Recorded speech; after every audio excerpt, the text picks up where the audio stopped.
حضرت عثمان رضی اللہ تعالیٰ عنہ کے دور خلافت میں مروان کو مدینہ واپس کیوں بلایا گیا اور حضرت ابو ذر غفاری کو مدینہ بدر کیوں کیا گیا؟ دیکھ لو، ایک گھنٹے دے سوال نے، دیکھ لیں میرے بھائی، ویڈیوز ریکارڈ ہے۔ اور کیا جب حضرت عثمان نے اپنے رشتہ داروں کو حکومتی عہدے دیے اس وقت ملوکیت کی بنیاد نہیں رکھ دی گئی تھی؟ دیکھیں، وہ اس طرح کے جو ڈیسیژن حضرت عثمان کے وہ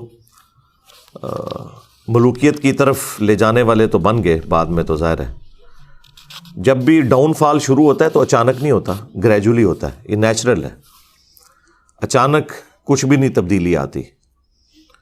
اس کو سپورٹیو حدیث ہے نا ابو داؤد اور ترمذی کے اندر کہ نبی صلی اللہ علیہ وآلہ وسلم نے خواب دیکھا تھا اور اس خواب کے بعد آپ بہت پریشان ہو گئے تھے۔ خواب آپ نے یہ دیکھا کہ آسمان سے ایک ترازو اتری ہے، یہ میں نے اپنے کربلا والے ریسرچ پیپر میں بھی خواب ڈالا ہوا ہے، اور اس ترازو میں سیدنا ابو بکر اور حضرت عمر کو تولا گیا۔ پہلے نبی الاسلام اور حضرت ابو بکر تھے، نبی الاسلام کا پلڑا بھاری تھا، پھر سیدنا ابو بکر اور سیدنا عمر کو تولا گیا، حضرت ابو بکر کا پلڑا بھاری تھا، اس کے بعد پھر سیدنا عمر اور عثمان کو تولا گیا تو حضرت عمر کا پلڑا بھاری تھا، پھر وہ ترازو اوپر اٹھا لی گئی۔ تو اس حدیث میں یعنی موجود ہے کہ نبی الاسلام اس خواب سے پریشان ہوئے، اور ساتھ حدیث کے اندر یہ درج ہے کہ نبی الاسلام کو یہ اشارہ دیا گیا تھا کہ آپ کے بعد خلافت بتدریج ملوکیت میں بدل جائے گی۔ یعنی حضرت عثمان غنی رضی اللہ تعالیٰ عنہ کے مبارک دور سے پہلے معاملات بڑے صحیح چلیں گے۔ حضرت عمر فاروق رضی اللہ تعالیٰ عنہ کی مینجمنٹ آپ کو پتہ ہے کتنی اسٹرانگ تھی، اس لیے ان کا پلڑا بھاری رہا اور پھر وہ میزان اٹھا لیا گیا۔ اس حدیث کو سپورٹیو حدیث بخاری مسلم کے اندر بھی موجود ہے، جو نبی الاسلام کے مبارک زمانے میں ایک شخص نے خواب دیکھا تھا۔ اب یہ خواب کوئی بزرگوں والے بیان نہیں ہو رہے، ہم تو خوابوں کے خلاف ہیں کہ خوابوں سے تو نہیں کوئی دین ثابت ہوتا، لیکن پیغمبر کا خواب وحی الہی ہوتا ہے، وہ اسی طریقے سے ہے جیسے اللہ اسے بتا رہا ہے، اس میں شیطان کی کوئی دخل نہیں ہے۔ بخاری مسلم میں حدیث ہے نا کہ خواب نبوت کا 46واں حصہ ہے، تو انبیاء کے جو خواب ہیں وہ ڈیفینیٹ ہوتے ہیں، وحی الہی۔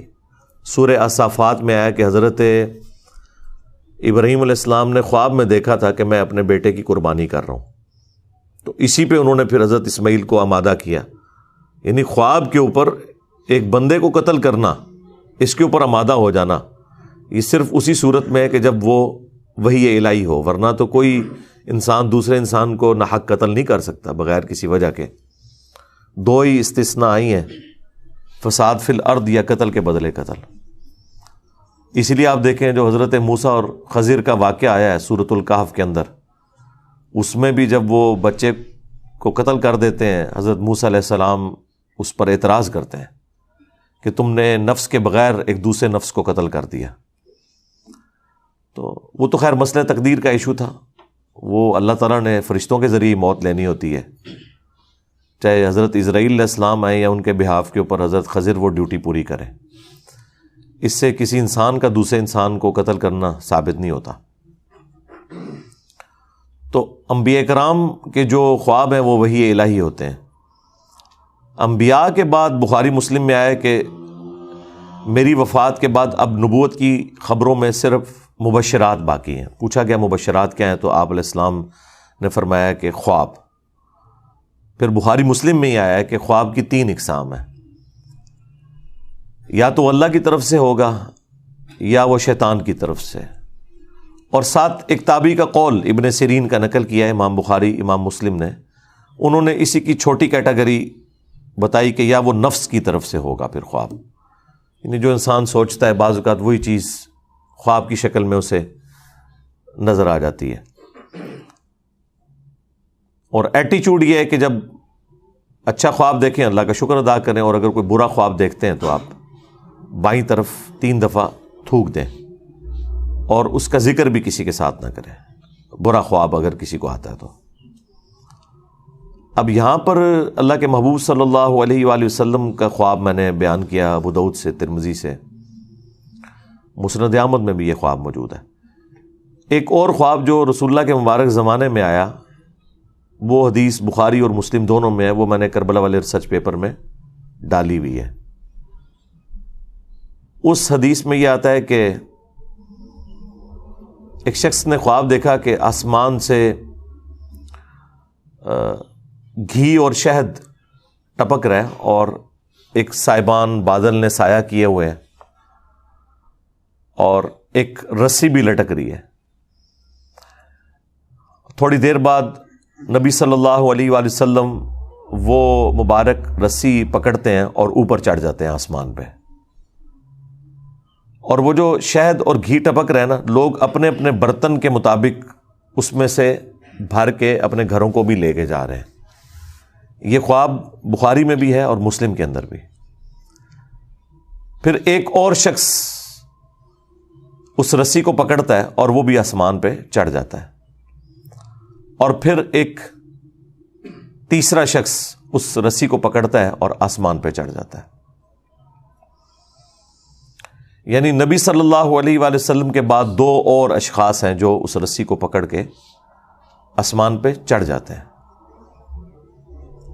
جب چوتھا شخص پکڑتا ہے، یعنی نبی علیہ السلام اور دو اور لوگ اور پھر ایک چوتھا شخص، تو وہ رسی ٹوٹ جاتی ہے۔ پھر حدیث کے الفاظ ہیں کہ اس شخص نے خواب میں دیکھا کہ وہ رسی دوبارہ سے اس شخص کے لیے جوڑ دی جاتی ہے اور وہ شخص بھی اوپر چڑھ جاتا ہے۔ جب یہ خواب سنانے والا نبی علیہ السلام کی بارگاہ میں حاضر ہوا تعبیر پوچھنے کے لیے، تو آپ کی تو مبارک عادت تھی کہ آپ فجر کے بعد خوابوں کی تعبیر ارشاد فرمایا کرتے تھے۔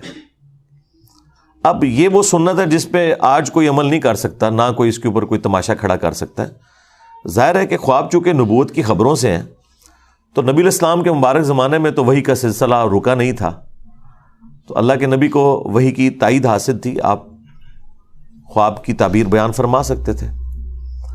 آج کوئی بھی کرے گا تو وہ اسیسمنٹ ہوگی، غلط بھی ہو سکتی ہے، صحیح بھی ہو سکتی ہے، جب تک کہ وہ خواب کوئی شکل اختیار نہ کر لے اور ایگزیکٹلی ویسا ہو نہ جائے۔ باقی تو ساروں کی اسیسمنٹ ہے، صحیح بھی غلط بھی، وثوق سے نہیں کوئی کہہ سکتا۔ ہم سے بھی لوگ یہاں اکیڈمی میں رابطہ کرتے ہیں، جی یہ خواب آیا، جی تعبیر بتائیں۔ ہم انہیں کہتے ہیں بھائی تعبیر بتانے والا چلا گیا دنیا سے، اس کی قبر مدینے میں صلی اللہ علیہ وآلہ وسلم۔ اس کے بعد جتنے بھی واقعات ہیں وہ تو آپ دیکھیں، اتنے بڑے بڑے تعبیر بتانے والے لوگ مصر کے اندر موجود تھے، لیکن جب اس مصر کے بادشاہ کو خواب آیا تو تعبیر تو حضرت یوسف علیہ السلام نے ہی بتائی ہے نا، اور اس میں قرآن میں واضح ہے کہ اللہ تعالیٰ نے انہیں علم سکھایا تھا۔ تو انبیاء تک تو یہ معاملہ درست ہے۔ اس کے بعد لوگوں نے تب آزمائی کی ہے، کچھ چیزیں ابن سیرین کی طرف منسوب کی ہوئی ہیں، وہ ایک تعبیر الرؤیا کتاب بھی ملتی مارکیٹ کے اندر، ایک تابعی تھے محمد ابن سیرین، ان کی طرف منسوب ایک کتاب ہے، وہ کتاب ہی لوگوں نے رکھی ہوئی ہوتی ہے، وہ آپ بار بار اس میں سے کوئی 8-10 خواب کی تعبیرات بیان کرنا شروع کر دیں روز کی، تو کچھ عرصے بعد آپ اس قابل ہو جائیں گے کہ قرآن و سنت کے مطابق نہیں، اس کتاب کے مطابق آپ لوگوں کو تعبیر بیان کر دیں۔ وہ میں بھی کر سکتا ہوں، لیکن وہ ایک خام خواہ کی تب آزمائی ہے، اس میں سے نکلنا کچھ بھی نہیں ہے۔ تو جب اس شخص نے نبی علیہ السلام کی خدمت میں یہ خواب عرض کیا، اس سے پہلے کہ نبی علیہ السلام اس کی کوئی تعبیر ارشاد فرماتے، سیدنا ابوبکر نے کہا یا رسول اللہ، آپ اگر اجازت دیں تو میں اس کی تعبیر بیان کرتا ہوں۔ تو نبی علیہ السلام نے کہا ٹھیک ہے کرو۔ تو انہوں نے کہا کہ یہ جو ایک سائبان ہے اور گھی اور شہد ٹپک رہا ہے، یہ بیسیکلی اللہ تعالیٰ کی طرف سے مخلوق کے لیے اسلام کا ایک سایہ ہے، اور یہ وحی کی تعلیمات ہیں، قرآن حکیم کی تعلیمات ہیں جو آسمان سے نازل ہو رہی ہیں، اور لوگ اپنے اپنے ظرف کے مطابق اس میں سے حاصل کر رہے ہیں۔ وہ شہد اور گھی کی جو مثال ہے، اور یہ سلسلہ جاری رہے گا یہاں تک کہ آپ صلی اللہ علیہ وآلہ وسلم اللہ تعالیٰ کے پاس چلے جائیں گے. یعنی وہ رسی سے جو نبی علیہ السلام کو اوپر چڑھتے ہوئے دیکھا تو یعنی آپ علیہ السلام کو موت آ جائے گی, آپ اللہ کے پاس چلے جائیں گے. اور آپ کے بعد ایک اور شخص اس سسٹم کو سنبھالے گا, لیکن خواب دیکھنے والے نے اس کی شکل نہیں دیکھی تھی اس خواب میں, بس ایک بندہ ہی اس نے دیکھا تھا کہ کوئی ہے, بیک سائڈ سے دیکھا ہوگا. ظاہر ہے اللہ تعالیٰ نے جتنا نبی علیہ السلام کا تو اسے پتہ چل گیا کہ نبی علیہ السلام اوپر چڑھ گئے, لیکن دوسرا بندہ کون تھا وہ خواب میں اس بندے نے نہیں دیکھا ہوا تھا. تو ایک اور شخص اس مسند پہ بیٹھے گا, وہ بھی اوپر چڑھ جائے گا. پھر ایک دوسرا شخص بیٹھے گا اس مسند پہ, وہ بھی اوپر چڑھ جائے گا. اور جب تیسرا چڑھے گا تو وہ رسی ٹوٹ جائے گی, اور پھر اس کے لیے رسی کو جوڑا جائے گا اور وہ بھی اوپر چڑھ جائے گا. اب ظاہر ہے یہ اتنی کامل انفارمیشن تو نہیں تھی. اصل تو چیز یہ کہ وہ رسی ٹوٹے گی کیوں اور وہ بندے کون ہوں گے. اب یہ سیدنا ابوبکر کو تو علم غیب تو نہیں تھا کہ وہ کون ہے, تو انہوں نے اپنی اسیسمنٹ کے مطابق تشریح کر دی. تو پھر رسول اللہ سے پوچھا کہ میں نے کیا تشریح صحیح کی ہے, تو آپ نے فرمایا کہ کچھ تعبیر ٹھیک کی ہے, کچھ غلط کی ہے. تو پھر حضرت ابوبکر نے کہا یا رسول اللہ آپ اس کی پھر صحیح تعبیر بیان کریں. تو آپ نے تعبیر بیان کرنے سے انکار کر دیا. ظاہر ہے وہ اللہ تعالیٰ اس چیز کو پردے میں رکھنا چاہتا تھا, لیکن چیزیں وہ مختلف انداز میں پھر کھلنا شروع ہوگی بعد میں. یعنی نبی علیہ السلام نے نام نہیں مینشن فرمائے اس میں, یہ کون کون لوگ ہیں, کیونکہ آپ کو پتا تھا کہ میں اس کی تعبیر نہیں, یہ پریکٹیکلی جب ایگزیکیوشن ہوگی تو لوگوں کو خود ہی پتا چل جائے گا کہ یہ کون کون بندے تھے اور کیا کیا ہوا تھا, اور وہ پھر وقت کے ساتھ پتا چل گیا. جتنا حضور نے بتانا تھا وہ تو بتا دیا. پھر سیدنا ابوبکر نے کہا کہ میں آپ کو اللہ کی قسم دیتا ہوں آپ اس کی تعبیر ضرور بیان کریں, کیونکہ حضرت ابوبکر کو بھی پتہ چل گیا تھا کہ یہ کوئی عام خواب تو نہیں ہے. نبی علیہ السلام کے بعد مختلف لوگوں کا اس مسند پہ بیٹھنا, اور 3 بندے ہوں گے, 2 تو صحیح اسی طریقے پہ چل جائیں گے, لیکن تیسرے کی دفعہ رسی ٹوٹ جائے گی. تو یہ کوئی وہ تیسرا جو بندہ ہے نا, وہ اس بندے کے بارے میں پتہ ہونا زیادہ ضروری تھا, جس کو پکڑتے ہی وہ رسی ٹوٹ جائے گی. وہ رسی کیوں ٹوٹے گی, یہ بڑا ایک حیران کن معاملہ تھا. پہلے 2 کا نہ بھی پتہ چلتا, تیسرے بندے کا تو پتہ چلنا چاہیے تھا کہ وہ کون ہے کہ جس کے وہ رسی پکڑتے وہ رسی ٹوٹ گئی ہے, جو کہ پہلے 3 بندوں کی دفعہ نہیں ٹوٹی, نبی علیہ السلام اور 2 اور لوگ. اوورآل یہ چوتھا تھا, لیکن رسول اللہ کے بعد جو 3 ہیں ان میں سے یہ تیسرا تھا. تو ظاہر ہے وہ بعد میں پتہ چل کے حضرت عثمان غنی تھے رضی اللہ تعالیٰ عنہ, چونکہ وہ آپ نے پرچی لکھی ہے تو وقت نے تو پھر بتا دیا. ابو داؤد میں ترمذی میں حدیث ہے, میرے بعد خلافت علی منہاج النبوہ 30 سال تک رہے گی. اور پھر وہ راوی حدیث کہتے ہیں کہ گنو, ابو بکر کے 2 سال, عمر کے 10 سال, عثمان کے 12 سال اور علی کے 6 سال. تو وہ تابعی پوچھتا ہے کہ یہ بنو امیہ کے لوگ تو حضرت علی کو خلیفہ ہی نہیں مانتے, بنو زرقا نیلی آنکھوں والے. تو حضرت سفینہ کو غصہ آیا, انہوں نے فرمایا کہ یہ ان کی پیٹھ سے جھوٹ نکلا ہے. سچ تو یہ ہے کہ ان کی جو حکومت ہے یہ شریر ترین بادشاہت ہے. اب بعض لوگ کہتے ہیں کہ حضرت سفینہ نے چونکہ یزید کا زمانہ پایا تھا تو وہ یزید کی طرف اشارہ کر رہے تھے, حالانکہ یہ بالکل غلط ہے, کیونکہ اسی حدیث کا ایک طریق مسند ابی داؤد طیالسی کے اندر بھی ہے اور مصنف ابن ابی شیبہ میں. اس میں آگے الفاظ ہیں کہ وہ راوی حدیث پوچھتا ہے حضرت سفینہ سے, نبی علیہ السلام کے آزاد کردہ غلام سے, کہ اگر خلافت 30 سال تک ہے تو حضرت معاویہ کا اسٹیٹس کیا ہے, ڈائریکٹ نام لے کے. تو اس کا مطلب ہے کہ وہ بات وہیں سے سٹارٹ ہو رہی تھی. تو حضرت سفینہ نے فرمایا کہ معاویہ مسلمانوں کے پہلے بادشاہ ہیں, یعنی وہ خلیفہ راشد نہیں ہے, نہ خلیفہ ہے نہ خلیفہ راشد ہیں, وہ بادشاہ ہیں.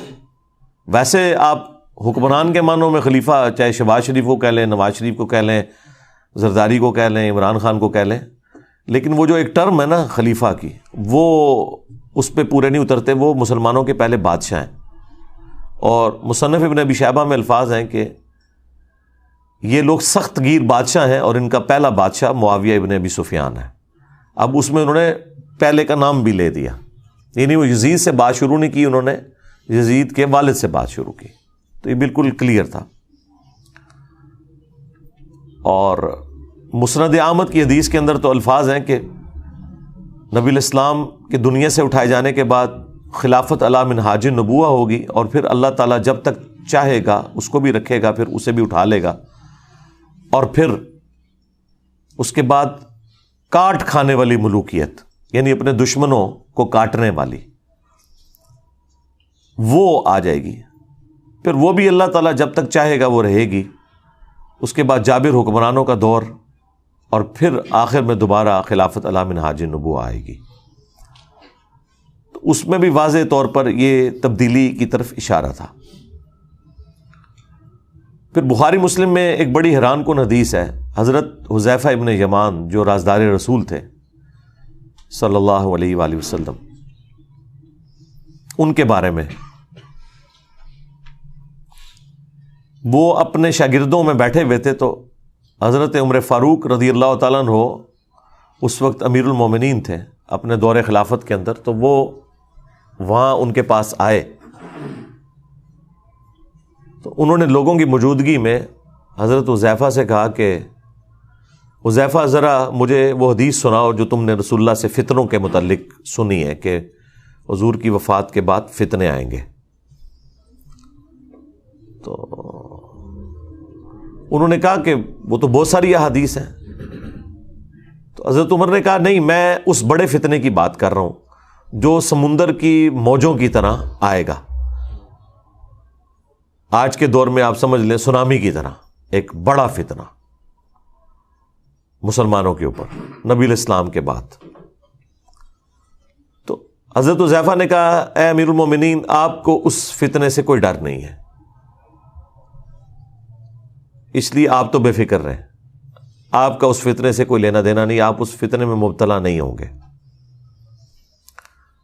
تو البتہ فتنوں اور امت کے درمیان ایک دروازہ ہے، جب تک وہ دروازہ نہیں کھلے گا نا وہ فتنے اس امت پہ آئیں گے ہی نہیں.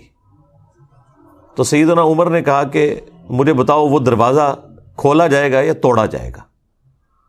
تو حضرت حذیفہ ابن یمان نے کہا کہ وہ دروازہ کھولا نہیں جائے گا، اسے توڑا جائے گا، یعنی زبردستی وہ دروازہ ہٹایا جائے گا جس کی وجہ سے امت کے اوپر فتنے اور آزمائشیں شروع ہو جائیں گی.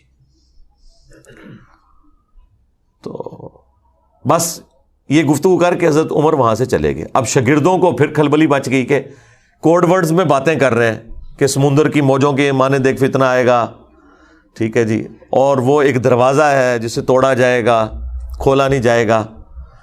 تو آبویس ہے کہ جو پاس لوگ بیٹھے تھے انہوں نے کہا حضرت یہ آپ لوگ آپس میں جو معرفت کی باتیں کر رہے ہیں یہ ہمیں بھی ذرا بتائیں کہ یہ کیا باتیں آپ آپس میں کر رہے ہیں. تو بخاری مسلم میں الفاظ ہیں، حضرت حذیفہ ابن یمان کہتے ہیں کہ حضرت عمر تو ویسے ہی مجھ سے پوچھ رہے تھے، وہ مجھ سے بہتر جانتے ہیں اس حدیث کے متعلق، اور وہ جو دروازہ ہے نا جسے توڑا جائے گا وہ خود حضرت عمر تھے جنہیں قتل کر دیا جائے گا اور اس امت کے اوپر فتنے شروع ہو جائیں گے. تو یہ حدیث بخاری مسلم کی بالکل واضح ثبوت ہے کہ اس امت پہ جو فتنے ہیں ان کا آغاز سیدنا عمر کی شہادت سے ہوا. یعنی حضرت عمر کے مبارک دور تک مینجمنٹ اتنی اسٹرانگ تھی کہ کہیں سے فتنہ داخل نہیں ہو سکا، اور حضرت عمر کی شہادت کے بعد امت میں فتنے شروع ہو گئے. اس لیے وہ مولانا اسحاق صاحب صحیح فرمایا کرتے تھے رحمہ اللہ تعالی کہ حضرت ابو بکر اور عمر کی جو خلافتیں ہیں یہ خلافت محفوظہ ہے، یعنی اسپیشل پروٹیکشن ہے اللہ تعالیٰ کی طرف سے. اور حضرت عثمان اور حضرت علی کی جو خلافتیں ہیں یہ خلافت مفتونہ ہے، یعنی فتنوں کا دور ہے. یعنی خلیفہ برے نہیں تھے، لیکن بہرحال زمانے میں ایسا تغیر لوگوں کے اعتبار سے آ گیا کہ وہ خلافت مفتونہ بن گئی، فتنوں کا دور بن گیا.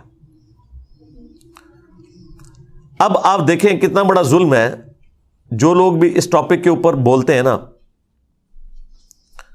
چونکہ انہوں نے بنو امیہ کا دفاع کرنا ہوتا ہے تو آپ دیکھیں گے یہ جتنے بنو امیہ کی چاکری کرنے والے لوگ ہیں، خواہ وہ مکاری سے کر رہے ہوں جس طرح علماء دیوبند ہیں، علماء وہابیہ ہیں اہل حدیث، یا علماء بریلویہ، چاہے اپنے بھول پان میں کر رہے ہوں جس طرح کے ڈاکٹر اسرار صاحب، یہ دونوں بنو امیہ پہ پردہ ڈالنے کے لیے ہمیشہ کہتے ہیں کہ مسلمانوں پہ فتنوں کا آغاز حضرت عثمان کی شہادت تھی، تاکہ وہ کربلا کا رخ کسی اور طرف موڑ دیں۔ کربلا کے پیرلل میں انہوں نے حضرت عثمان غنی کو کھڑا کیا ہوا ہے۔ سیدنا عثمان کی شہادت یقیناً مظلومانہ ہے۔ ہم اگر حضرت عثمان غنی رضی اللہ تعالیٰ عنہ کو مظلوم تصور نہ کریں، خلیفہ راشد تصور نہ کریں، تو ہمارا حضرت علی کے حق میں مقدمہ ویسے ہی ختم ہو جائے گا، کیونکہ حضرت علی کو ہم چوتھا خلیفہ راشد جبھی مانتے ہیں جب ہم تیسرا خلیفہ راشد سیدنا عثمان کو مانیں گے۔ لہٰذا ہمیں تو کوئی کلیریفیکیشن دینے کی ضرورت ہی نہیں ہے، ہم تو چاروں خلفاء کو مانتے ہیں، اور ہم رسول اللہ کی اس حدیث کو بالکل اس پہ غیبی ایمان رکھتے ہیں جو آپ نے فرمایا تھا ابو داؤد اور ترمذی میں کہ میرے بعد جو کوئی بھی زندہ رہا وہ بہت اختلاف دیکھے گا، اس اختلاف کے دور کے اندر علیکم بسنتی و سنت الخلفاء الراشدین المہدیین، تم میری سنت اور میرے خلفاء راشدین کی سنت کو مضبوطی سے پکڑ لینا اپنی داڑھوں سے، اور دین میں نئی نئی بدعتوں سے بچنا۔ یہ بدعتیں گمراہیاں ہیں اور یہ گمراہیاں جہنم میں لے جانے والی ہیں۔ اب نبی الاسلام نے خلفاء راشدین کے جو مخالفین ہیں یا ان کے دور کے اندر جو ان کی مخالفت پہ کھڑے ہونے والے لوگ ہیں، بشرطے کہ وہ خلفاء ان کے اس اختلاف کو صحیح نہ مان لیں، اگر وہ خود مان لیں کہ یار یہ ہماری جو مخالفت کر رہا ہے یہ بندہ ٹھیک بات کر رہا ہے، وہ تو الگ بات، لیکن جہاں پہ خلفاء کی جنگیں آ جائیں یا مخالفت اس لیول پہ آ جائے وہ پھر معاملہ الگ ہے۔ تو نبی الاسلام فرمایا کہ تم نے میری اور میرے خلفاء راشدین کی سنت کو لازم پکڑنا ہے۔ اس لیے دیکھیں کہ ہم حضرت ابوبکر صدیق رضی اللہ تعالیٰ عنہ کے مقابلے پر منکرین زکوٰۃ کو، مرتدین کو نہیں درست سمجھتے، سیدنا عمر کے مقابلے پر رومنز اور پرشینز کو نہیں درست سمجھتے، سیدنا عثمان کے مقابلے پر بلوائیوں کو، جن میں سے اکثر صحابہ ہی تھے، ان کی اس ایکٹیویٹی کو جو انہوں نے حضرت عثمان کو شہید کر دیا۔ اب بیچ میں ظاہر ہے کہ وہ اسپیسیفکلی بندہ کون ہے وہ تو بے نظیر کے قاتلوں کا بھی نہیں پتہ چلا، جبکہ اتنے کیمرے موجود ہیں، تو اس وقت تو کوئی کیمرے بھی نہیں تھے، نہ علم غیب اس زمانے میں ہوتا تھا، یہ تو بعد میں دریافت ہوا ہے نا۔ تو لیکن ان کی وہ ایکٹیویٹی کہ حضرت عثمان کی شہادت تک پہنچی، اس میں ہم حضرت عثمان کے مخالفین کو اس ایکٹیویٹی میں غلطی پر مانتے ہیں، اور ان کی طرح مکاری نہیں کرتے کہ اجتہادی غلطی کہتے ہیں، صراحتاً غلطی ہے، فساد ہے، فتنہ ہے۔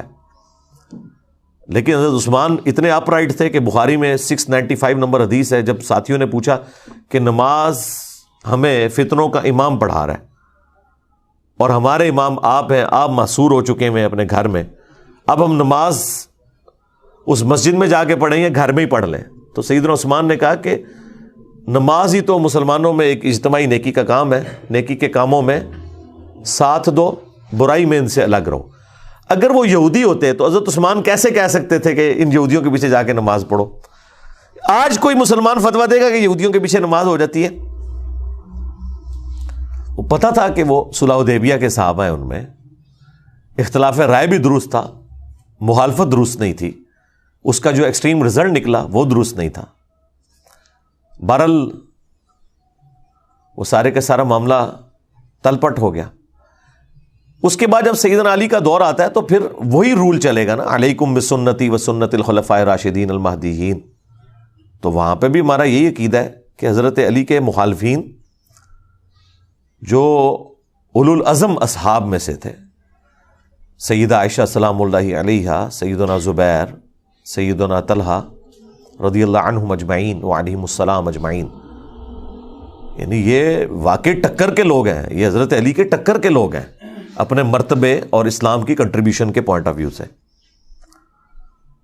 اس بڑے لیول پہ نہ ہو لیکن ایٹ لیسٹ یعنی سابقون الاولون میں آنے والے لوگ ہیں۔ تو ان کا احترام اپنی جگہ ہے. اور دیکھ لیں اللہ نے اصحاب جبل کو مرنے سے پہلے توبہ کی توفیق بھی دے دی ہے. سیدہ عائشہ بھی، سیدنا طلحہ بھی، زبیر بھی، یہ سب لوگ توبہ کر کے مرے ہیں. میدان جنگ چھوڑ گئے ہیں حضرت طلحہ اور زبیر رضی اللہ عنہما وعلیہم السلام. اور حضرت علی کا بھی ایٹیچیوڈ دیکھیں، جب ان کے ایک فوجی نے آ کے بتایا ابن جرموز نے کہ میں حضرت زبیر کو قتل کر کے وہ ان کا سر کاٹ کے لے آیا، تو حضرت علی نے اس کو اپنے پاس آنے بھی نہیں دیا. اور یہ حضرت علی رضی اللہ تعالیٰ عنہ کی قسمت میں تھا کہ ان کے سامنے کسی صحابی کا سر کاٹ کے نہ لایا جاتا، ادروائز وہ لایا تو تھا. جب ساتھیوں نے بتایا ابن جرموز آیا تو انہوں نے کہا کہ صفیہ کے بیٹے کے قاتل کو جہنم کی بشارت دے دو. میں نے رسول اللہ سے سنا تھا کہ ہر نبی کا کوئی نہ کوئی حواری ہے، اور میرا حواری قریبی ساتھی جس نے حضرت عیسیٰ کے ساتھ 12 تھے، ان میں سے زبیر ابن عوام بھی ایک میرا حواری ہے. تو جاؤ صفیہ کے بیٹے کے قاتل ابن جرموز کو جہنم کی بشارت دے دو. جب وہ اسے خبر دی گئی، وہ خبیث حضرت علی سے بھی ناراض ہو کے خارجی بن گیا. یعنی حضرت علی نے انصاف کا دامن نہیں چھوڑا کہ غصہ نکالتے کہ بھئی زبیر میرے خلاف کیوں کھڑا ہوا ہے تو میں اب ان کی فضیلت چھپا لوں. نہیں، یہ حدیث المستدرک للحاکم میں اور مسند احمد کے اندر موجود ہے. اب مرتبہ یعنی آپ نے نہیں کام ہونے دیا. پھر مصنف ابن ابی شیبہ میں ہے، حاکم کے اندر موجود ہے، فضائل صحابہ احمد بن حنبل کی کتاب میں حضرت طلحہ کا بیٹا ملنے آیا حضرت علی کو، تو حضرت علی نے ان کی دلجوئی کے لیے فرمایا کہ میں اللہ سے امید کرتا ہوں کہ یہ سورۃ الحجر کی جو آیت نمبر 47 ہے کہ اللہ تعالیٰ اہل ایمان کے دلوں سے ایک دوسرے کے خلاف غل اگر کوئی آ گیا، کوئی میل آ گیا، وہ نکال دے گا. ظاہر انسان نہیں کسی کے خلاف میل نکال سکتا، یہ ذہن میں رکھیے گا. انسان کے اندر کوئی ایسا سافٹ ویئر نہیں کہ جو کوئی کسی چیز کو ڈیلیٹ کر دے یا انڈو کر دے، اللہ نکالے گا. اور وہ سورۃ الحجر کے الفاظ ہیں کہ وہ جنت میں آمنے سامنے بیٹھے ہوں گے تختوں پہ. آمنے سامنے انسان اس وقت بیٹھ سکتا ہے جب ایک دوسرے سے نظریں نہ چرائے، یعنی اس لیول تک اللہ تعالیٰ ان کے دلوں کو پاک کر دے گا. تو حضرت طلحہ کے بیٹے سے محمد ابن طلحہ سے سیدنا علی نے فرمایا کہ میں اللہ سے امید کرتا ہوں کہ یہ حدیث میرے طلحہ، زبیر اور عثمان بن عفان کے بارے میں ہوگی کہ اللہ تعالیٰ ہمارے دلوں میں جو ایک دوسرے کے لیے میل آ گیا وہ نکال دے گا. حضرت عثمان کا بھی ذکر اس میں کیا ہے، یعنی وہ بات پیچھے سے سٹارٹ ہوئی ہوئی تھی. حضرت علی کو تو پتا تھا نا کہ معاملہ کہاں سے گریجولی سٹارٹ ہوا ہے، لیکن بہرحال حضرت علی ٹالریٹ بھی کرتے تھے، سمجھاتے بھی تھے.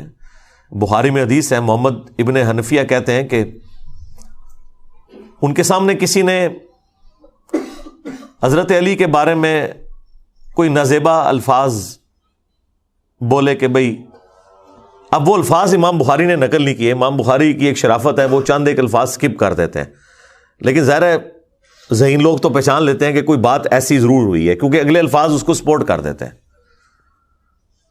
ہاں، ابن حنفیہ، محمد ابن حنفیہ جو حضرت علی کے بیٹے تھے، حنفیہ نامی عورت سے، ان کے الفاظ امام بخاری نے نقل کیے اور حدیث سٹارٹ وہاں سے کیے ہیں کہ محمد بن حنفیہ کہتے ہیں کہ میرے باپ نے اگر کبھی مخالفت کرنی ہوتی نا عثمان کی تو اس دن کرتا. تو اس سے پہلے بھی تو کوئی واقعہ ہوا ہوگا نا جس کو وہ کہہ رہے تھے، وہ پھکی دے رہے تھے نا کسی کو، تو ظاہر ہے وہ اسی بات میں پھکی دے رہے ہوں گے کہ بھئی تیرا ابا جڑا نا وہ حضرت عثمان دے مخالفین ہی شامل سی. اس کے علاوہ تو اور کوئی جملہ نہیں ہو سکتا. جبھی وہ اپنے باپ کی صفائی پیش کر رہے ہیں کہ اگر میرا باپ عثمان کے مخالف ہوتا تو سب سے زیادہ حق تھا اس دن مخالف ہوتا. اب یہ الفاظ بخاری میں، اور پھر وہ آگے محمد حنفیہ وہ بتاتے ہیں کہ جب حضرت عثمان کے گورنروں کی شکایت حضرت علی کو کی گئی کہ یہ مال غنیمت میں بیت المال میں خرد برد کرتے ہیں، تو حضرت علی رضی اللہ تعالیٰ عنہ نے رسول اللہ کی لکھی ہوئی ایک تحریر مجھے دی اور کہا کہ بیٹا یہ جا کے عثمان کو دو اور کہو کہ اپنے گورنروں کو یہ رسول اللہ کی لکھی ہوئی تحریر بھیجیں کہ وہ بیت المال میں جو تقسیم ہے وہ اس کے مطابق کریں. یہ حدیث بخاری میں ہے, یہ کوئی کہانی شریف نہیں ہے ناسبیوں کی لکھی ہوئی, یہ بخاری شریف ہے. کم از کم 2 طرق تو آئے ہیں اس کے بخاری میں. میں نے کربلا ریسرچ پیپر میں یہ حدیث بھی ڈالی ہوئی ہے حضرت عثمان کی شہادت کے اسباب میں. آپ مومن حنفیہ وہ تحریر لے کے پہنچتے ہیں اور کہتے ہیں یہ رسول اللہ کی تحریر ہے. اب سیدنا عثمان پتہ نہیں کس موڈ میں بیٹھے ہوئے تھے, انہوں نے کہا کہ ہمیں اس تحریر کی حاجت نہیں ہے, اسے لے جاؤ. اب آج کوئی ہمیں بتائے کہ یہ حضور کی لکھوائی ہوئی تحریر ہے, آپ نے اس کے مطابق چلنا ہے, ہم تو اسے چوم کے آنکھوں سے لگائیں گے. لیکن اس طرح کا ایٹیچیوڈ, اس کے بعد انسان کو غصہ ہی آئے گا نا. اس لیے مومن حنفیہ کہہ رہے تھے کہ وہ دن تھا کہ میرا باپ عثمان کے خلاف کھڑا ہوتا کہ اس نے رسول اللہ کی تحریر کو اس طرح واپس کیا. اچھا, اب سنیوں کو پتا ہے یہ سیدھی سیدھی حدیث جو ہے وہ ایک چارج شیٹ بن جائے گی, تو انہوں نے بریکٹ میں پتہ کیا لکھا ہے, حضرت عثمان کے پاس کی فوٹو کاپی موجود تھی اس لیے انہوں نے کہا کہ آپ لے جائیں, میرے پاس پہلے ہی موجود ہے.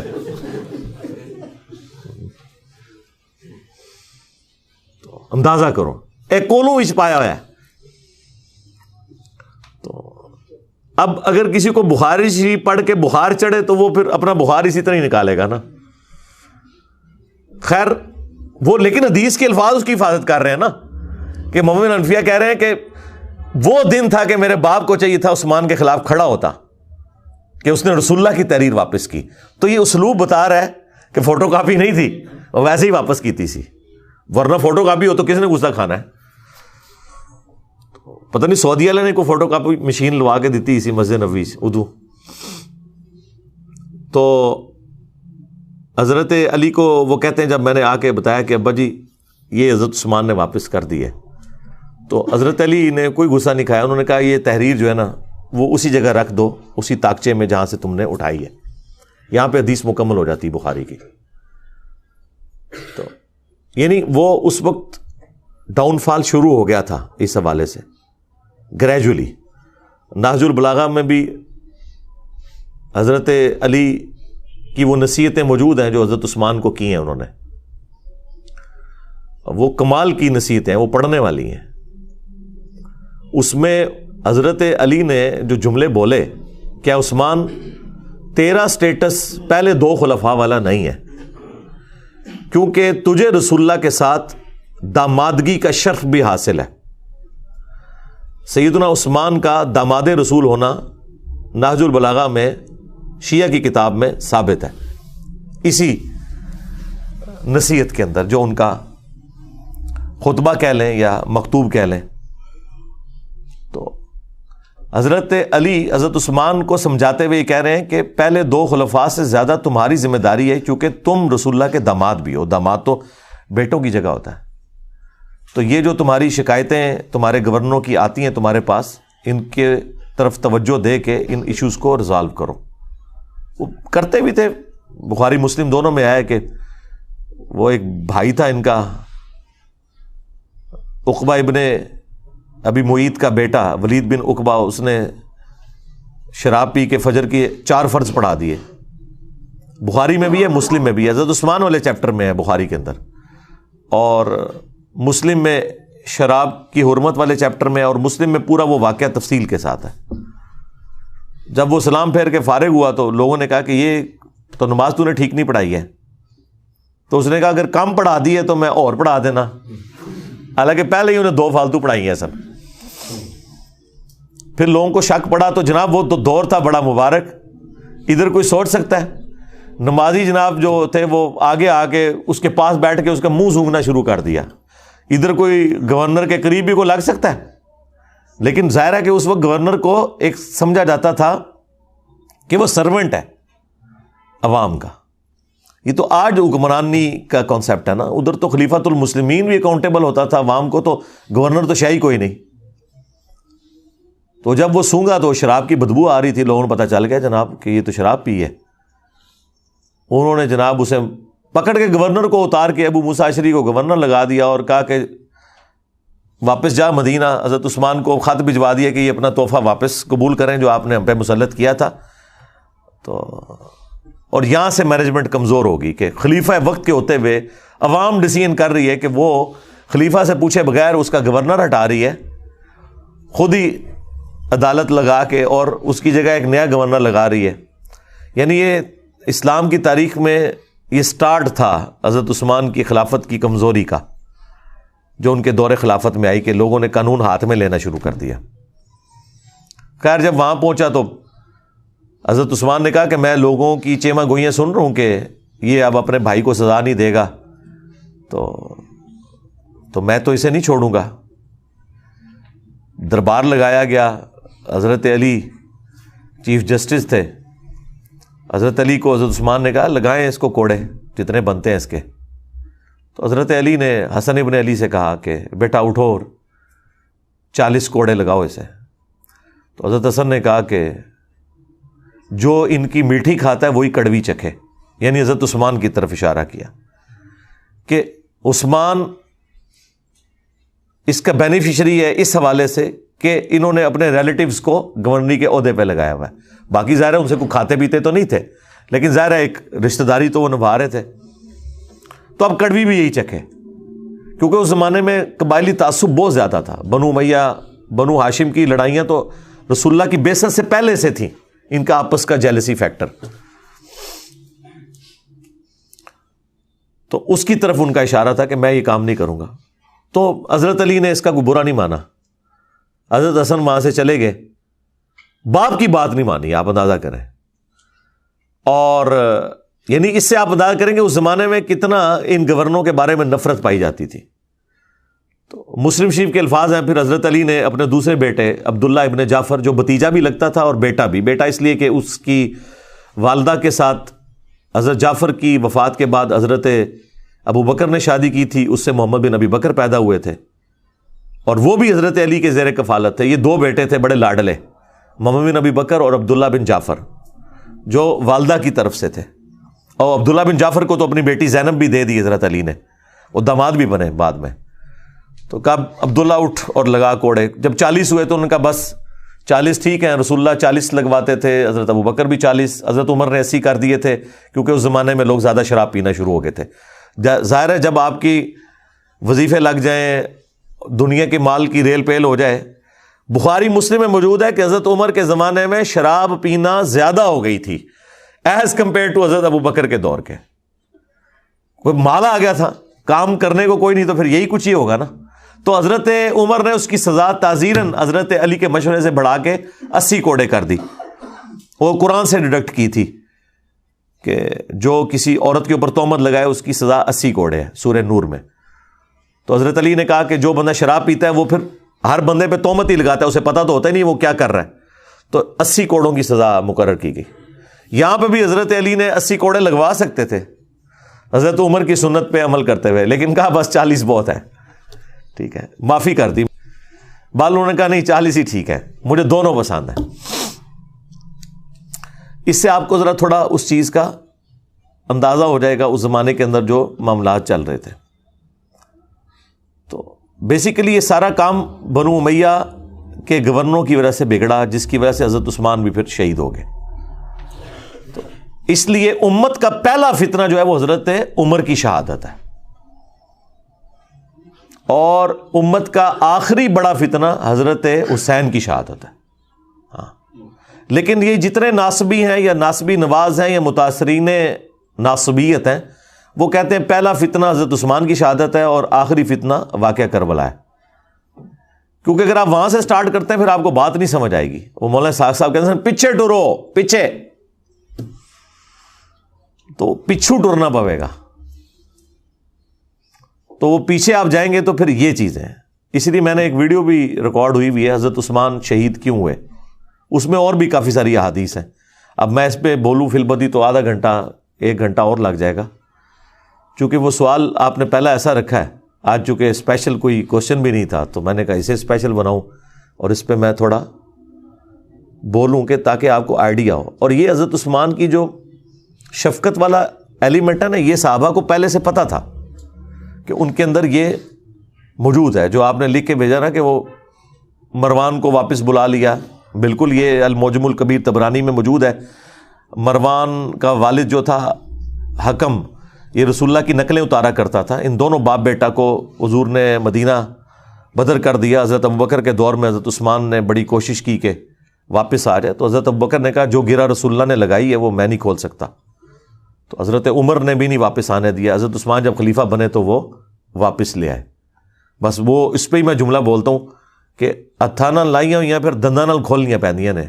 جو گرا آپ ہاتھ سے لگاتے ہیں پھر وہ دانتوں سے کھلتی ہے.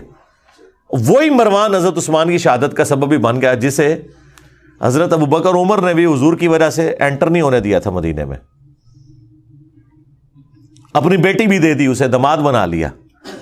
اپنی طرح سے تو نیکی کی کہ شاید یہ انسان کا بچہ بن جائے. اور یہ پورے اخلاص کے ساتھ سیدنا عثمان نے کیا, کوئی بدنیتی نہیں تھی. دیکھیں ایک بندے کا پورا ٹریک ریکارڈ ہے جس کی پوری زندگی قربانیوں سے عبارت ہو, کسی ایک خاص موقع پہ جا کے وہ کچھ مس ہینڈلنگ کر دے. یہ امپلائڈ ہوتا ہے کہ وہ مس ہینڈلنگ کو آپ نے اس کی پوری زندگی کے کریکٹر میں سمجھنا ہے, نہ کہ یہ کہ اس ایک مس ہینڈلنگ کی بنیاد پہ آپ اس کی اسلام کے لیے خدمات کو زیرو سے ملٹیپلائی کرتے ہیں. یہ رافضی کرتے ہیں کہ وہ حضرت عثمان کے چند ڈیسیژنز کو لے کے ان کی پوری زندگی کو اس سے زیرو سے ملٹیپلائی کرتے ہیں. ہم پوری قربانیاں ان کی دیکھتے ہوئے یہاں پہ مس ہینڈلنگ کو سمجھتے ہیں کہ یہ ان کی شفقت کا ایک ایلیمنٹ تھا. اور میں اس کو پرسنلی خود سمجھ سکتا ہوں, میرے اندر بھی یہ والا ایلیمنٹ ہے کہ میں ٹالریٹ بہت زیادہ کرتا ہوں. اس کی وجہ سے بعض اوقات اپنے اسٹوڈنٹس کی گالیاں بھی کھانی پڑتی ہیں. لیکن میری کوشش ہوتی ہے اگر کسی کو ڈھیل دی ہے نا, این ممکن ہے کہ وہ پلٹ آئے اگر اس کے اندر کوئی آپ سمجھ لیں حق کا مادہ موجود ہے. لیکن اس کے باوجود اگر وہ بار بار اس طرح کی وہ ایکٹیویٹی پرفارم کرے, پھر میں ظاہر ہے کہ صرف نظر نہیں کرتا, پھر میں حضرت عمر کی طرح سخت ہو جاتا ہوں. لیکن پہلے حضرت عثمان والی نرمی میرے اندر موجود ہوتی ہے اپنے ہر اس اسٹوڈنٹ کے لیے جس کے لیے میں چاہتا ہوں کہ یار اس کے اندر کوئی اصلاح کا معاملہ ہو سکتا ہے. اب مجھے وہ تفصیلات بتانے کی ضرورت نہیں, نہ عام بندوں کو اس کی ضرورت ہے, وہ ہمارے مینیجریل ایشوز ہوتے ہیں. لیکن جب ونس مجھے کلیئر ہو جائے نا, کرسٹل کلیئر, پھر میں حضرت عثمان والا ایٹیچیوڈ نہیں کرتا. شروع میں رکھتا ہوں, بعد میں پھر حضرت عمر والا ایٹیچیوڈ. سیدھی سی بات ہے, پھر والی بات نہیں ہوگی. تو یہ مروان ہی پھر اسی نے مور لگائی تھی, آپ کو پتا ہے, محمد بن ابی بکر اور 300 ساتھیوں کے قتل کا فتویٰ لکھ دیا تھا جب مصر کے گورنر کی شکایت آئی تھی. تو حضرت عثمان نے تو یہ لکھوایا تھا کہ وہ گورنر معزول اور محمد بن ابی بکر گورنر, اور مروان نے خاتمہ لکھا کہ جیسے ہی یہ پہنچے ان ساروں کو قتل کر دو, اور خط لادہ سے حضرت عثمان کی مور لگا کے بھیج دیا. وہ تو راستے میں جب وہ ایک گھوڑ سوار جا رہا تھا تو محمد بن ابی بکر کی نظر پڑ گئی, وہ بڑے شارپ تھے, انہیں کہا کام پہ ہے ساڑھے نال, منو نہ منو, اس کو پکڑا دو. خط نکل آیا, پھر وہ سارے واپس آ گئے. حضرت عثمان کے گھر کا گھیراؤ کیا 40 دن تک, پانی تک بند کر دیا. تو وہ غصہ تو وہ صحیح نکال رہے تھے, لیکن جو ایکٹیویٹی پرفارم کر دی وہ بہت ایکسٹریم تھی. اور دوسری طرف حضرت عثمان کی بھی شرافت ہے کہ انہوں نے اپنے حق میں کوئی تلوار کسی کو نہیں اٹھانے دی. ان کو تو اندازہ نہیں تھا کہ یہ پروٹیسٹ جو ہے اس لیول تک چلا جائے گا. اور وہ جو گورنر تھا مصر کا عبداللہ بن سعد ابی سرا, وہ بھی حضرت عثمان کا بھائی لگتا تھا رشتے میں, اور یہ وہی تھا جو کاتب وہی مرتد ہو گیا ہوا تھا. سنن نسائی اور ابو داؤد میں حدیث ہے. اور حضور نے 4 بندوں کے لیے فرمایا تھا کہ یہ غلاف کعبہ میں بھی چھپے ہونا, انہیں قتل کر دینا ہے. یہ بھی لحاظ نہیں کرنا کہ غلاف کعبہ کے اندر ہے کہ کعبے کی حرمت ہے, ان کے لیے حرمت بھی اٹھ جائے گی. ان میں سے ایک بندہ تھا, حضرت عثمان نے اسے اپنے گھر چھپا لیا. سنن نسائی میں, ابو داؤد میں, یہ میں نے کربلا والے ریسرچ پیپر میں ڈالا ہوا ہے سب کچھ. اللہ کے حضور کے سامنے پروڈیوس کر دیا, کہا یا رسول اللہ میرے کہنے پہ اسے معاف کر دیں. اب یہ تو بنتا ہی نہیں تھا, جب اللہ کے نبی کا حکم آ گیا تو وہ تو سب سے اوپر ہے. اب حضور کو غصہ تو آیا, ناراضگی تو ہی, آپ نے اپنا چہرہ انور پھیر لیا. حضور کے غصے کا اظہار بس اتنا ہی ہوتا تھا, اور یہ بہت بڑی بات ہوتی تھی, آپ چہرہ انور پھیر لیں. حضرت عثمان دوسری طرح سے آیا, یا رسول اللہ میرے کہنے پہ معاف کر دیں. ٹھیک ہے, 3 دفعہ ریکویسٹ کی, آپ چہرہ پھیرتے رہے. 4تھی دفعہ حضور نے کہا چلو ٹھیک ہے. وہ جب حضرت عثمان اس کو لے کے خوشی خوشی وہاں سے نکل گئے، حضور نے فرمایا تم میں سے کوئی ایک بھی ایسا نہیں تھا جو اسے قتل کر دیتا؟ جب تم دیکھ رہے ہو کہ میں اپنا چہرہ انور پھیر رہا ہوں تو تم اس کا مطلب نہیں سمجھ رہے تھے کہ اس کو نہیں چھوڑنا؟ کاتب وحی تھا، کاتب وحی مرتد ہونے کا مطلب ہے کہ حضور کی نبوت کو چیلنج کیا اس نے کہ یہ نعوذ باللہ من ذالک یہ سب کچھ فراڈ چل رہا ہے. جس طرح بخاری مسلم میں ہے کہ ایک کاتب وحی کہتا تھا کہ محمد کو تو کچھ پتہ نہیں، جو میں لکھ دیتا ہوں وہی قرآن ہوتا ہے. تو حضور کو اتنا غصہ ہے، آپ نے فرمایا یہ مر گیا، زمین اسے قبول نہیں کرے گی. بخاری مسلم کے الفاظ ہیں، اس کو دفناتے تھے، زمین اٹھا کے پرے پھینکتی تھی. یہ معجزہ لوگوں نے دیکھا اور لوگوں میں مشہور ہوا کہ شاید یہ رات کے وقت حضور کے ساتھی اسے نکال کے باہر پھینک دیتے ہیں. انہوں نے بہت گہری قبر کھودی، پہرا دیا، پھر لاش صبح باہر پڑی ہوئی تھی. پھر ان کو پتا چل گیا کہ بھائی یہ اس نے حضور کی نبوت کے اوپر ہاتھ ڈالا ہے. یہ ہونا ضروری تھا کیونکہ قرآن کے اوپر ہی تو سارا ایک معاملہ چل رہا تھا. اگر قرآن ہی ڈاؤٹ فل ہوتا ہے تو پھر نبی علیہ السلام کی نبوت تو سٹیک پہ لگ جانی تھی. وہ بھی کاتب وحی تھا اور اس نے سورہ آل عمران، سورہ بقرہ حضور سے پڑھی ہوئی تھی. یہ لوگ کاتب وحی کو فضیلت کے طور پہ پیش کر رہے ہوتے ہیں. دو کا تو میں نے آپ کو حال بتا دیا. ایک مرتد ہو کے مرا اور لاش اس کی باہر نکل آئی، اور دوسرے کو حضور نے کہا یہ غلاف کعبہ میں چھپا اسے قتل کر دینا، عبداللہ بن سعد ابی سرا. تو حضور نے فرمایا کہ جب تم دیکھ رہے ہو کہ میں چہرہ اقدس پھیر رہا ہوں تو اسے مار کیوں نہیں دیا تم نے؟ تو صحابہ نے کہا یا رسول اللہ آپ ایک دفعہ ہمیں آنکھ سے یوں کر کے اشارہ کر دیتے نا تو ہم اسے نہ چھوڑتے. آپ نے فرمایا نبی کے لیے شایع نہیں کہ وہ آنکھ سے اشارہ کرے. نبی کے اخلاق اتنے بلند درجے کے ہیں کہ وہ اس طرح کا معاملہ نہیں کر سکتا کہ وہ آنکھوں سے اشارے کرے. ٹھیک ہے، یعنی بڑے کلین سلیٹ لوگ ہوتے ہیں انبیاء. ان کے اندر مکاری، چلاکی، ہوشیاری، عقل مندی ہوتی ہے، لیکن یہ والی حرکتیں نہیں ہوتی ہیں کیونکہ ان کے سٹیٹس کا تقاضا ہے. بس وہی پھر آپ دیکھ لیں اسی کی وجہ سے پھر وہ پورا معاملہ تلپٹ ہو گیا. لیکن بہرحال جب حضرت معاویہ رضی اللہ تعالیٰ عنہ خلیفہ بنے یا بادشاہ بنے، اس وقت بھی عبداللہ بن سعد ابی سرا یہ زندہ تھا، لیکن یہ حضرت معاویہ کے ساتھ پھر نہیں ہوا. اللہ نے اس کی کوئی نیکی قبول کر لی، آخری زندگی اس کی بڑی اچھی گزری ہے. یہ اس کو پوری گیم سمجھ آ گئی تھی کہ یہ سارے کا سارا جال جو بنا گیا ہے نا یہ بنو امیہ نے حکومت کے لیے کیا، تو یہ پھر گمنامی میں پھر مرا ہے، یہ سب کچھ چھوڑ کے چلا گیا تھا. تو باقی ہم تو رضی اللہ تعالیٰ عنہ ہی کہتے ہیں، ظاہر نبی الاسلام کی رسپیکٹ کی وجہ سے. تو اسی لیے مولانا مودودی رحمہ اللہ نے خلافت و ملوکیت میں یہ ساری چیزیں بڑی تفصیل کے ساتھ ڈسکس کی ہیں، اور ہم نے وہ مقدمہ احادیث سے ثابت کیا. یہ سب کچھ احادیث کے اندر لکھا ہے. ابھی نئی خلافت و ملوکیت پرنٹ ہو کے آئی ہے، اس میں تخریج بھی ہوئی ہے. جہاں احادیث کے حوالے تھے وہ بھی انہوں نے لگائے ہیں، جہاں اہل سنت کی جو بڑی بڑی صحابہ پہ کتابیں ہیں نا، الاستیاب ابن عبد البر کی، ابن اثیر کی اسود الغابہ، اس کی شرح ابن حجر کی الاصابہ، وہ سارے ریفرنسز لگائے ہیں. تاریخ طبری کے، ابن کثیر کے، بخاری مسلم، ابو داؤد ترمذی نسائی ابن ماجہ میں جو چیزیں موجود تھیں وہ پوری نئی پرنٹ ہو کے آ گئی ہے، بڑی اچھی. تو بڑی تفصیل کے ساتھ مولانا مودودی نے سٹیپ وائز ان سارے ایشوز کو اس میں نقل کیا کہ کس طریقے سے یہ ڈاؤن فال چلتا گیا. اور اس کا ذکر اگلی الہامی کتابوں میں موجود تھا.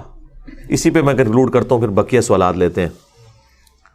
ابو داؤد میں ایک حدیث ہے کہ حضرت عمر نے اپنے دور خلافت کے اندر ایک پادری کے پاس بھیجا اپنے خادم کو اور کہا کہ اس سے پوچھو کہ تمہاری کتابوں کے اندر میرے بارے میں کیا لکھا ہوا ہے. تو اس پادری کو جب بلا کے لائے وہ، تو حضرت عمر نے جب پوچھا تو انہوں نے کہا کہ ایک آہنی دیوار ہیں آپ، لوہے کی طرح. وہی جو بخاری مسلم میں الفاظ ہیں کہ میری امت اور فتنوں کے درمیان دروازہ عمر ہے، جب تک یہ دروازہ ہے نا فتنے نہیں شروع ہوں گے. تو یعنی وہ جیسا یہ کہتے ہیں نا بزرگان سامنے ہے سب کچھ، تو وہ حضرت عمر وہ بزرگ تھے جنہوں نے روحانی طور پہ نہیں اپنی مینیجریل سکلز کی وجہ سے فتنوں کو دبایا ہوا تھا. ٹالرنس تو زیرو تھی نا جناب, بالکل. تو آپ نے فرمایا میرے بعد جو خلیفہ بنے گا اس کے بارے میں تمہاری کتابوں میں کیا ہے؟ تو اس پادری نے کہا کہ بڑا نیک خلیفہ ہوگا سوائے ایک چیز کے, کہ وہ اپنے رشتہ داروں کو نوازے گا, یعنی یہ اس کے اندر ایک کمزوری ہوگی. حضرت عمر کی زبان سے فی البدی یہ الفاظ نکل گئے, خدا عثمان پر رحم کرے. ہمارے عثمان بھائی بھی جب کوئی اس طرح کی حرکت کرے تو میں کہتا ہوں خدا عثمان پہ رحم کرے. ان کو سمجھ آ جاتی ہے کہ میں کیا کہہ رہا ہوں. تو بعض لوگ کہتے ہیں یہ حضرت عمر کا علم غیب تھا. وہ علم غیب نہیں تھا, ان کے دماغ میں ایک پلان تھا کہ میں 6 بندوں کو کمیٹی کی شکل میں رکھوں گا. ان میں حضرت عثمان بھی تھے, ظاہر ہے, بخاری کے الفاظ ہیں, مسلم میں بھی یہ حدیث موجود ہے. بخاری میں تو نام ہے علی, عثمان, طلحہ, زبیر, عبد الرحمن بن عوف اور سعد بن ابی وقاص, کہ نبی علیہ السلام اپنی وفات تک ان سے راضی رہے. وہ عشرۃ مبشرۃ میں سے یہ 6 بندے بچے ہوئے تھے. ایک 7ویں بھی تھے سعید ابن زید, چونکہ وہ بہنوئی تھے اس لیے حضرت عمر نے ان کا نام ذکر نہیں کیا کہ میرے ساتھ رشتہ داری ہے تو اس کو تو میں نکالوں گا. ورنہ آپ نے کرائٹیریا یہ بنایا کہ ان سے رسول اللہ اپنی وفات تک راضی تھے. یہ وہ 10 صحابہ جنہیں جنت کی بشارت ملی, ان میں سے وہ 6 اس وقت زندہ تھے, 7ویں زندہ تھے لیکن وہ رشتہ داری کی وجہ سے ان کو چھوڑ دیا. اور مسلم میں تو الفاظ ہیں کہ حضرت عمر نے خواب دیکھا تھا, ایک مرغے نے انہیں خواب میں ٹھونگ ماری ہے آخری حج کے موقع پہ. انہوں نے کہا مجھے لگتا ہے کہ اب میں نہیں بچوں گا. تو پھر انہوں نے خطبہ دیا, انہوں نے کہا کہ اگر میں اچانک مار دیا جاؤں نا تو تم نے 6 بندوں کے سوا کسی کو خلیفہ نہیں چننا. مسلم میں وہ 6 بندوں کے نام نہیں تھے, بخاری میں وہ 6 آ گئے. یعنی وہ شروع سے حضرت عمر کے دماغ میں پلان تھا. بخاری میں تو ہے کہ زخم لگا اور جب ڈاکٹر نے کہا آپ نہیں بچیں گے تب 6 بندوں کے نام لیے. لیکن مسلم میں تو آپ بالکل ٹھیک تھے, حج کے موقع پہ بھی آپ نے جب خواب دیکھا تو اس وقت بھی کہا کہ 6 بندے, اور صحابہ کو پتا تھا وہ کن 6 بندوں کا کہہ رہے ہیں. تو وہ حضرت عمر کے پلان میں تھے 6 بندے. تو اس پورے پلان میں دیکھیں اگر ایک پادری آ کے کہتا ہے تو انہیں پتا تھا ان 6 میں سے کون سا ایسا بندہ ہے کہ جس کے اندر یہ کمزوری ہے, اور پیچھے ٹریک ریکارڈ ہے کہ اس نے عبداللہ بن سعد ابی سرا کو بھی لا کے معافی دلوائی حضور سے, اور دوسرا مروان بن حکم اور اس کے والد کے لیے بھی سفارشیں کرتے رہے پوری زندگی, حضور سے بھی, حضرت ابو بکر سے بھی, عمر سے بھی. پوری نہیں ہوئی لیکن کرتے تو رہے نا. اس کی وجہ سے وہ ٹریک ریکارڈ تھا. تو اس کی وجہ سے انہوں نے کہا یہ کوئی علم غیب نہیں تھا, اسیسمنٹ تھی. پھر کہا اس کے بعد جو خلیفہ ہوگا, تو ان کا اس کے بعد جو خلیفہ ہوگا نا وہ تو لوہے کا میل ہے. تو حضرت عمر کو بڑا غصہ آیا, انہوں نے کہا بدبودار یہ کیا کہہ رہا ہے تو؟ ان کا حضرت خلیفہ بڑا نیک ہوگا لیکن مسلمانوں کی تلواریں نیام سے باہر آ چکی ہوں گی, اس کا پورا دور خلافت جنگوں میں گزرے گا. اور وہ دیکھ لیں حضرت علی کا دور خلافت, جنگ جمل, صفین, نہروان, یہ اگلی کتابوں میں بھی چیزیں موجود تھیں, اور بھی کافی ساری چیزیں, لیکن وہ پھر سینسر میں کر دیتا ہوں. بس اتنی بتاتا ہوں کہ جس سے آپ کو اوورال ایک سینیریو کلیئر ہو جائے.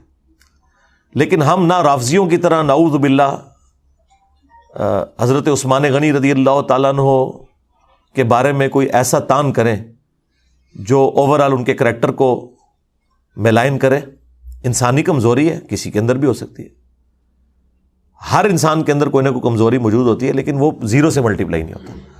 اور نہ ہم ناسویوں کی طرح کہ ہم حضرت عثمان کے پیچھے بنو امیہ کو چھپائیں. حضرت عثمان یا عمر بن عبد العزیز یہ بنو امیہ میں ویسے ہی ہیں جیسے آل فرعون میں موسیٰ, اس اعتبار سے کہ اس خاندان میں ہوتے ہوئے بھی یہ بڑے اولوالعزم لوگ ہیں جن کی اسلام کے لیے خدمات ہیں, اور ان کی خدمات کی وجہ سے جن باقی لوگوں نے اسلام کو نقصان پہنچایا یا خلافت کو نقصان پہنچایا وہ اس کے پیچھے چھپ نہیں سکتے. یہ 2 ایکسٹریمز ہو جاتی ہیں. باقی میری تفصیلی ویڈیوز موجود ہیں, اور ریٹن میں بھی میں نے کربلا والے ریسرچ پیپر میں 200 احادیث ان تمام ٹاپکس پہ سیدنا عمر کی شہادت سے لے کے کربلا تک وہ جمع کیے ہیں. وہ ہر ایک بھائی کو ریسرچ پیپر اور بقیہ کے 8 ریسرچ پیپر اور 3 اذکار کارڈ، یہ 12 کا پیکیج ہم فری دیتے ہیں لیکچر کے اینڈ کے اوپر. اور پوری دنیا سے لوگ رابطہ کر سکتے ہیں یہاں، لیکن ایڈریس پاکستان کا دینا ہوگا. تو ہم فری بھجواتے ہیں، صرف TCS کا 500 کا خرچہ آتا ہے ہمارا، باقی ہم دیتے فری ہیں. وہ آپ منگوا سکتے ہیں 032159000162.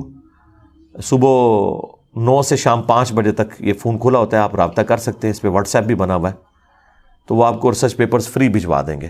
تو وہ آپ پڑھیں اور PDF ڈاؤن لوڈ کر لیں ahlsunnatpak.com سے. اور یہ تو ماشاءاللہ ریسرچ پیپر عربی میں بھی ہے، اردو میں بھی، انگلش میں بھی، ہندی میں بھی، بنگلہ زبان کے اندر بھی ہے اللہ کے فضل سے، فارسی کے اندر بھی ہے. تو جس زبان میں کو پڑھنا چاہتا ہے وہ پڑھے. اس میں نے پوری ترتیب کے ساتھ، اور ایک حدیث بھی کوئی ایسی نہیں ہے جسے کسی محدث نے صحیح نہ کہا ہو.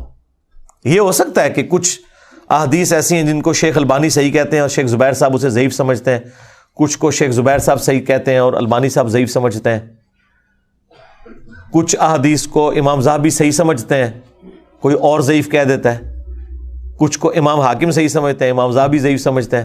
لیکن تحقیم میں نے ساتھ لکھی ہوئی ہے کہ فلاں محدث کے نزدیک یہ حدیث صحیح ہے. پرانے محدثین کی بھی تحقیم لگائی ہوئی ہے، امام ترمذی کی، امام حاکم کی، امام ذہبی کی، اور اس زمانے میں بھی جو بڑے بڑے 3 محدثین گزرے ہیں، تینوں ہی فوت ہو چکے ہیں، شیخ البانی، شیخ زبیر لیزئی اور شعیب ارناؤت رحمہم اللہ اجمعین. اور دور حاضر میں سلیم اسد صاحب ہیں، ہمارے جیلم شہر میں اہل حدیث کے بہت بڑے محقق، شیخ غلام مصطفیٰ ظہیر صاحب امن پوری، ان کی بھی تحقیق میں نے لگائی ہوئی ہے. تو جو بڑے بڑے، چونکہ وہ شیخ زبیر صاحب کے شاگرد ہیں، انہی کے اصول کے مطابق وہ تحقیم کرتے ہیں. ان کے اصول کیا ہیں؟ وہ محدثین کے اصول ہیں.